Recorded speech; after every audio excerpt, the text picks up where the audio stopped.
Good evening and welcome to Tuesday Folk People. My name is Maddie Leadham and today I'm delighted to introduce to you an artist often known as the chameleon of folk and mistress of reinvention. She's a saxophonist, clarinettist and singer and has worked with such people as Lal Waterson, Pete Morton, Mal Stroom and Fee Fraser. Beginning her professional folk career in her early teens, this artist has dabbled in an array of folk styles. For almost 50 years, she's played in the reputed 8-piece group, the Old Swan Band, where she established an enviable foundation in the tunes and songs of English traditional music. However, she didn't stop there. Playing in Blozabella, she infused the English folk tradition with European folk styles, composing tunes that have gone on to be popular around the world, influencing many, and being named standards in the repertoire of modern British and European folk music. Although arguably her most famous two bands, this artist isn't limited to the Old Swan Band and Blozabella, appearing also in Token Women, Morai, and the Fraser Sisters. In addition to her bands, this artist is a keen composer, she's written shows for the theatre, and she runs public folk music courses and workshops. An incredibly inspiring musician and woman, I am delighted to welcome the fantastic Jo Freya. Welcome, Jo. Thank you very much for joining us. How are you? I'm all right, thank you very much. Excellent. When I was planning this interview, I was having a bit of an issue with trying to fit everything in because you've had such like a fruitful life on the folk scene, and it's not even just in one sort of little category. You've dipped into everything, so I've had to try and condense it down for the 15 minutes of chat that we've got. But I just want our audience to know that there is so much more out there that you can find out about Jo Freya that I can't even explore. But before we do even just scrape the surface of your folk impact, let's have your first song so that everyone knows what your sound is about. And we're going to begin with Swirling Flame. Could you tell our audience a bit about what this one is about? Yes, the tune I wrote originally for a summer school down at Halsey Manor, where we had I think the theme was fire, so I just wrote a tune. And then I have people around me who often say, oh, you should put words to your tunes. And the words came with this when I was sat one autumn evening during lockdown, missing dancing, because I love dancing. And so this is all about watching the flames dancing and remembering those fantastic times I've already had. As I sit before the fire, company is my desire. As I sit before the fire, the flames begin to rise, flickering around and curling, dipping and swirling, dancing in the light that shines so clear and bright, it draws us in towards the flame. I move into the hall where many have arrived already. Scene is set, the band is on the stage, floor is full to overflowing, dancing around like flames within the fire before me. Couples move and sway and dance the night away, and I will join them in the dance. As the sticks and logs are burning, how my heart is full of yearning. As the logs and sticks are burning, I dream about the dance. Dancers swirl while others natter. Here is all that matters. Dancing in the light, they shine so clear and bright, like sparks that rise from swirling flame. I move around the hall and greet the many friends I'm seeing. Asked to dance, I walk out on the floor, synchronizing with the music, dancing around like flames within the fire before me. Couples move and sway and dance the night away, and I have joined them in the dance. As the fire starts to dwindle, memories inside me kindle. As the fire starts to dwindle, my dreams have come alive.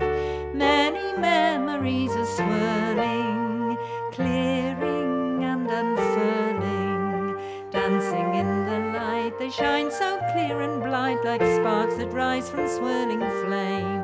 It's time to leave the hall and say goodbye to those around me.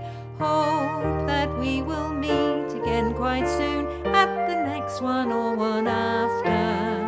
Dancing around like flames within the fire before me. Couples moved and swayed and danced the night away, and I had joined them in the dance. Absolutely brilliant, thank you, Jo. I have to say, considering that you wrote that just for a summer school, just because it was a topic, the tune is amazing. It got stuck in my head, and you can actually feel the flames dancing around as you kind of go up and down the melody. Brilliant. Thank you. And I wanted to ask, are you playing? Is it the saxophone in the background, or is it the clarinet? Yeah, I'm playing everything on there. So piano and soprano sax. Yeah, because one thing that I said to you last time is that I find the fact that you're using a saxophone in folk music really unique. I've not really seen it anywhere else. And so it's kind of quite refreshing to have that layer that is just a bit more unheard of. And so I wanted to know how you got into playing folk sax and clarinet, actually, because you play that too. Well, I started life on a penny whistle because it was cheap and my mother could afford to buy one, just the little 6-hole whistle. But I was like a child of my times. I wasn't just listening to folk music. I was listening to rock music, funk, everything else that was around at the time. And saxophones were a big part of that. So I just always wanted to play the saxophone. And then I'll cut the kind of technical side short, but there were some types of saxophones that came on the scene quite cheaply. They're called C melodies, and a lot of bands started buying them up because you don't need to transpose when you play them. Only people who understand transposition will know what I'm talking about, and I don't want to go into too much detail, but it meant it was easy. It was like playing a penny whistle, except I was just having to blow down a saxophone. And that was the start, really. I had no lessons. I purely developed my tone and technique from playing the penny whistle and from listening to other traditional instruments. So you mentioned the word folk sax. I think it's absolutely correct. I am a folk saxophonist. I do not play like a jazz player or indeed an orchestral player. My tone is very different and style is very different. And I hope it fits in. That's my aim, is that I don't dominate, I blend. Well, I think you definitely do manage that. I mean, in the song we just heard, "Swirling Flame," when I heard it, I heard saxophone in the background, and I was like, "Oh, it's a saxophone!" Like it wasn't a case of crumbs, who's playing that? That doesn't fit. It blended really well. And in the song that we're going to hear in a few minutes, "Colin," that is played on the saxophone, isn't it? And I got really, when I first heard that, I was so surprised at how you managed to make it sound really light and a bit fiddly almost, which is kind of unusual for the jazz saxophone that I'm so used to and to hearing in other songs and stuff. It's brilliant. Thank you. No problem. So I wanted to talk to you about, because you started quite young. I mean, as you said, you played the whistle or the penny whistle and all that, but you joined the Old Swan Band when you were, I can't remember how old it was. It was 13. very young. Yeah, 13. Could you tell our audience a bit about the Old Swan Band? Yes, at the time there were two kind of what I would call movers and shakers who moved into our area. I was living in Cheltenham in Gloucestershire at the time, and Rod and Danny Stradling moved into Wiltshire, just over the border. And they had been very keen to develop a knowledge of English country music. So English folk tunes more than the songs, but it did include songs as well, on the basis that at that time, most people who were playing folk music were playing Celtic music, whether that be Scottish music or Irish music, and indeed often did that because they had no knowledge that there was, in fact, many traditions around the UK. I mean, Newcastle and the Northeast, that's had much more of a living tradition, but down in the Southwest, a lot of it had disappeared for some reason, and Rod and Danny wanted to revive that. So having a blank canvas that included myself and my sister, who is 15 months older than me, was a great way of doing it, because we had no preconceived ideas about what it should sound like and how we should play. We could listen to these old source players that they had recordings of and then take it from there and create our own version of it. Mm. Absolutely brilliant. And that's still going now, isn't it? The Old Yeah. Swan Band. Yeah, strangely, yes, all these years later. Which just shows it's a success. People want to hear these English country tunes.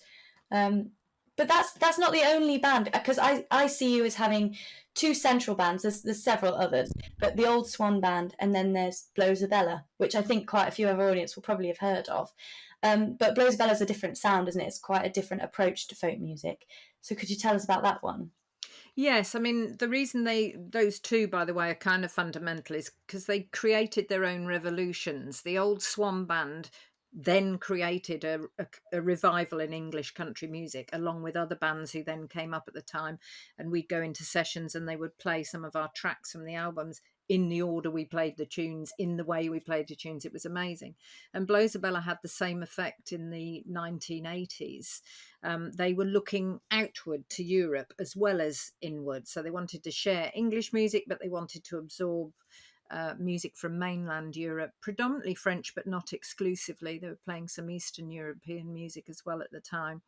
And on instruments that in the very beginning they'd made themselves, hurdy-gurdies, bagpipes, shawms. And so the founders were part of the London School of Furniture and the early instrument making course, and that's how that band came along. And then they were looking to develop and contacted me out of the blue and said, we know you, we don't know if you know us. Would you like to join the band? And I put this album on called Wall of Sound and thought, yep.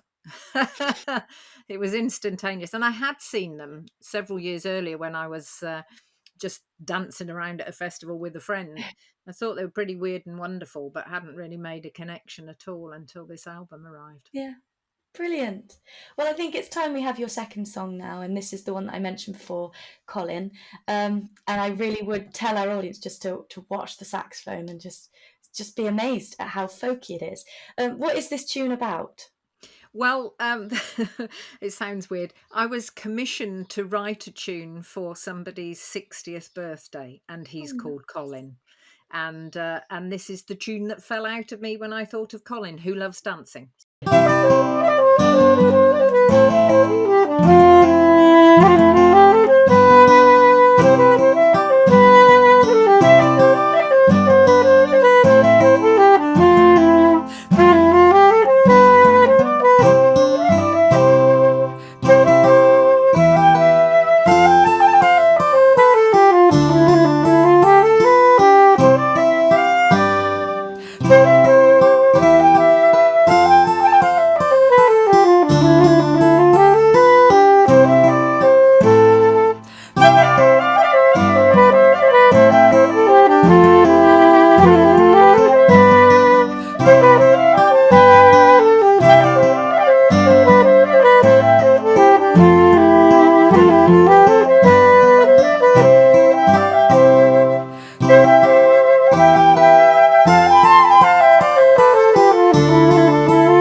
fantastic. Thank you, Jo.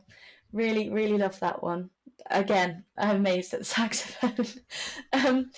But going back to Blowsabella, you also do quite a bit of composing, don't you, for that band, and to do with bal folk, which is a style that we've explored previously on a Tuesday Folk People in the past. So what kind of composing do you do for that? Well, it's a bit like Colin in that sense. Colin is a waltz, and it's a European style waltz. And the reason I mention that is because in bal folk, they would traditionally dance waltzes much faster than most people, for instance, in the UK would dance a waltz. So it's a bal folk style waltz. And the only difference it makes to your composition is if you're composing for dancing, usually it has to fit the parameters of a set dance. So most of them are 8 bars, 16 bars, 32 bars, so multiples of 8. And they have to be danceable too. So you have to understand the implicit dance forms.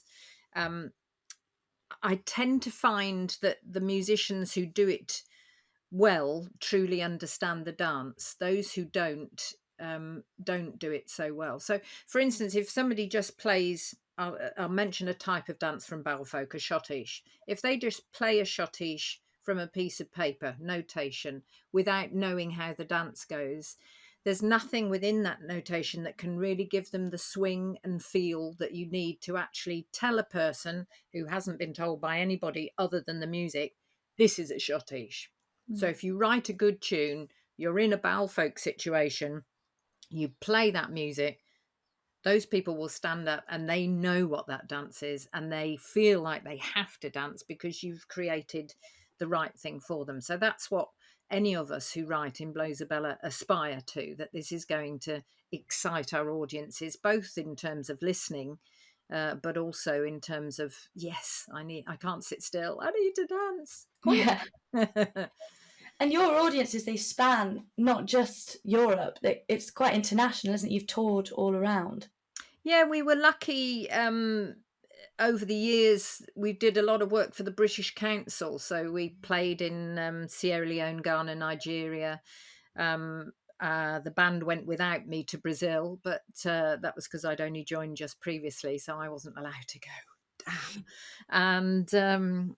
And then I've also done work for the British Council in Egypt and Bahrain. And so, yeah, we've tried to get the music as far afield as possible. And I do the mail orders for the band and we send off stuff to Australia, America, so there is, and China and Japan, you'll be surprised. I'm always surprised at who comes through and wants a tune book or wants a CD. Yeah. But it's lovely. It's at this point in life, when you've been doing it this long, it's very humbling and gratifying, if that makes sense. It's lovely to think, wow, I've had that impact. It's I've been part of this so long now and they want this still, which is great. God, I'm so jealous. I want to be touring around, showing my music to people. It'd be amazing. But I've made like a bit of a segue here because obviously we just talked about how your audience is very inclusive and it goes all around the world and all around Europe. And your third song is called The Estate. And now this one is about Brexit, isn't it? Could you tell us about this one? Yeah, I mean, I've done it in a way where I think you could apply it to many situations, but there's no doubt that it was written about Brexit to start with. I am completely pro-European. I am like most people. I'm a mongrel. My family name is Molyneux, which is French anyway. Half of my family are Jews from Eastern Europe via America. I'm a typical Brit in that I am made up of so many different bloods that for me, that means I look outwards and not inwards. And so Europe, I also have a house in France, which I haven't seen for a very long time, and many, many friends across from the music, in Italy and Germany, and so many friends. So I don't understand Brexit. I don't understand the need for it. I don't understand why anybody would vote for it. But please don't throw things at them. I do understand that people are entitled to their own opinions.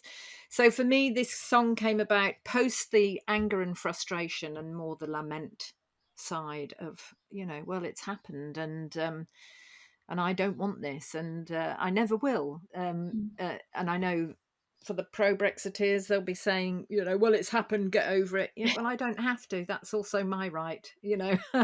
I'll live with it because I have to, but I don't have to accept it. The estate was never perfect, but it keeps all I hold dear. You think the grass is greener, well, we all know that's not clear. You say my friends are different, thank God we're not the same. We complement each other like the cells that make a brain. Please let me stay, please let me stay where I belong.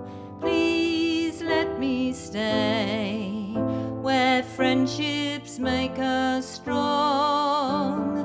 Please let me stay, please let me stay where I belong. Please let me stay where friendships make us strong.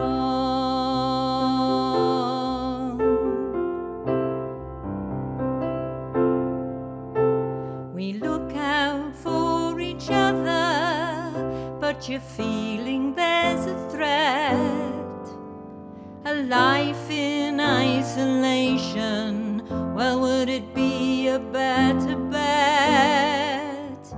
A new house in the country with no one living near, where you decide the borders and have nothing more to fear. Please let me stay, please let me stay where I belong. Please let me stay where friendships make us strong. Please let me stay, please let me stay where I belong. Please let me stay where friendships make us strong.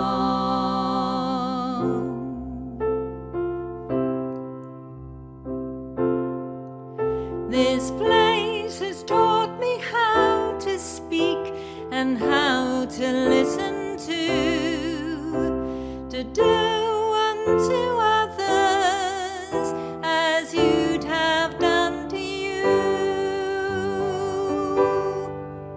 The estate was never perfect, but at least we had each other, a shimmering reflection like a sister and a brother, drawn to be together as I feel that it should be, the perfect imperfection of one large family. Please let me stay, please let me stay where I belong. Please let me stay where friendships make us strong. Please let me stay, please let me stay where I belong. Please let me stay where friendships make us strong.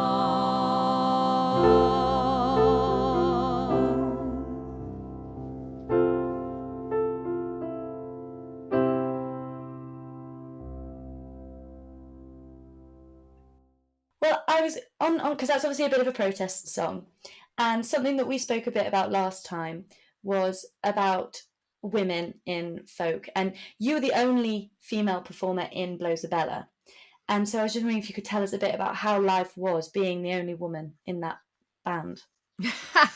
Yeah. Interesting. I mean, I think the band's philosophy when I joined it was that we should not treat me any differently to anybody else. but then there are practicalities. So if you're on the road all the time driving through Europe, I don't really want to take a wee by the side of the road. Neither do I want one of those ones that you have to straddle with your feet either. You know, I like proper toilets. Let's get that out there, ladies and gentlemen. And, well, I slept with one member of the band more often than he slept with his wife, because there were 8 of us with a sound engineer. So they often gave us 4 double rooms, and in European rooms, they are single beds, but they're next to each other, Again, as I'm older, I wouldn't accept that now. In those days, that was just what happened. And so I used to share with Paul, and that was just the way it was. He was married anyway, and so lots of little things like that. And yeah, I think sometimes a lonely experience, because, whilst I understand that, women are from Venus, men are from Mars kind of philosophy, our differences mean we do think differently about some stuff. And if you literally are away for 6 or 7 weeks at a time, that can be a lonely place to be, when you think that people don't fundamentally understand certain things about you. Within that, we got on very well, and they are my friends, they're family, and we do have other implicit understandings and connections. But yes, I would say when we were on the road for 4 years, pretty much, before we stopped touring full time, and that's tiring, really tiring, for everybody involved, and stressful. Well, that was your sort of situation in that small community of your band, but how do you find that women's place fits in the wider folk community in the UK? I think it's interesting. There's a lot of work being done on this at the moment, but I think over the years it's been apparent to see, and I think it's unfortunately still the case in many places, that you don't see as many women headliners as you do male headliners or women fronted headliners.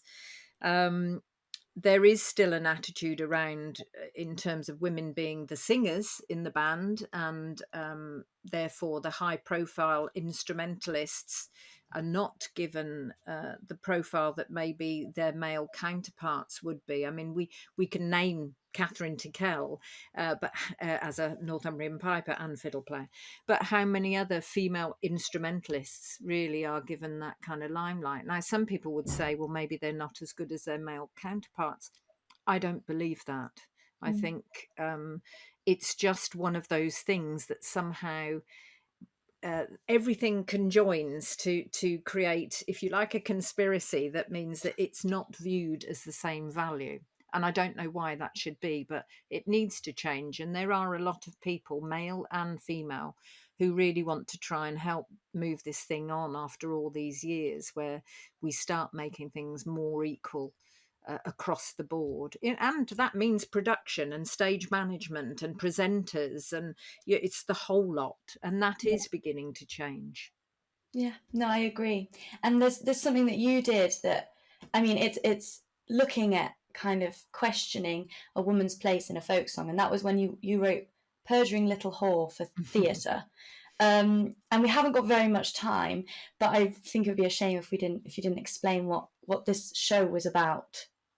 Yeah, just very briefly, I heard a ballad when I was probably about 15 or 16 called Fanny Blair.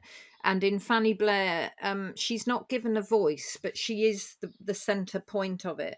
And they stand her on a table, she's 11 years old, to give her version of a story which basically condemns a man to death for, supposedly, because as I said, nothing is proven, assaulting her. We don't know if it was rape or assault, but she's 11 years old. And in the song, because he is convicted, the line is, "We'll catch her and crop her. She's a perjuring little whore," meaning she's a liar. And it was like somebody slapping me in the face. It was like, but where's the story? She has no voice. She's not said anything. We're just told that she's told a pack of lies.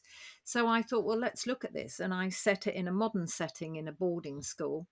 I think in the end I decided she had been assaulted, but somehow somebody else in the power structure had managed to pin it on Higgins rather than on the person who'd actually done it. But yes, it's interesting. There's quite a lot of sexism in folk music.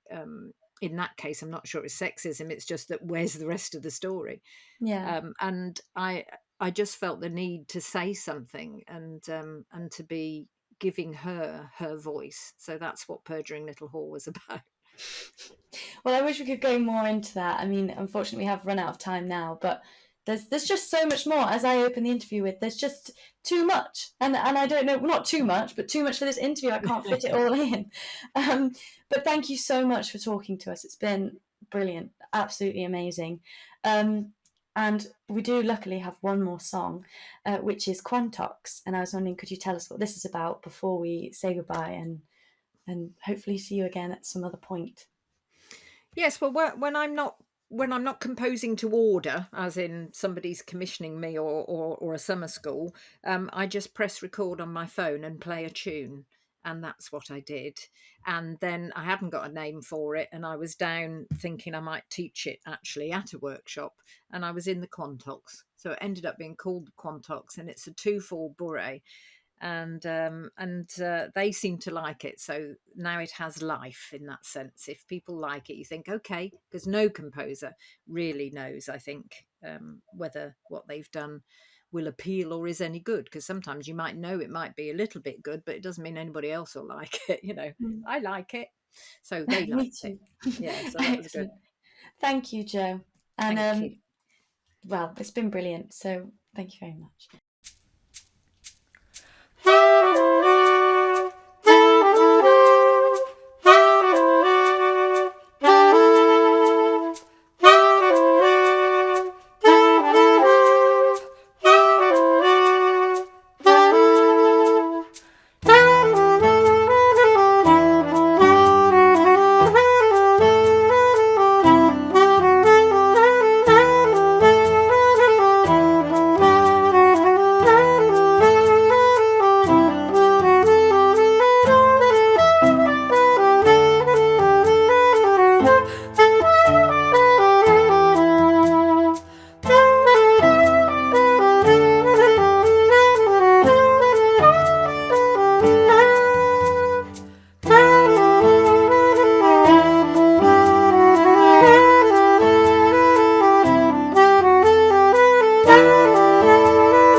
Thank you very much for watching.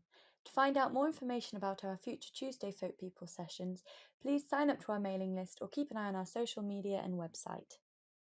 Our next session will be a week from today at 8 p.m. See you then.